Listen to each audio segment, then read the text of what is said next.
八股辫编法：准备4根80厘米绳子，中间部分拧麻花扣。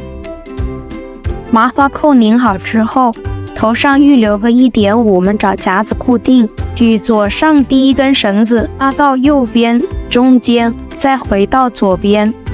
再取右边第一根绳子从下面绕到左边中间上面回到右边，一直同样的编法。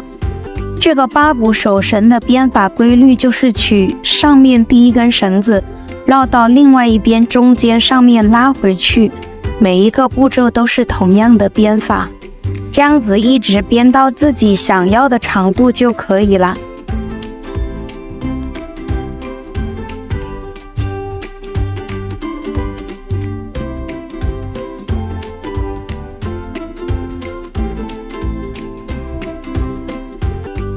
编好后，我们后面打一个折结固定，将后面绳头向大拇指绕一圈，前面绳子绕食指一圈，穿过上面圈圈，收紧绳头，将这个摁住，再翻过来绕食指一圈，穿过上面圈圈，我们收紧2根绳子，这是一个双折结的打法。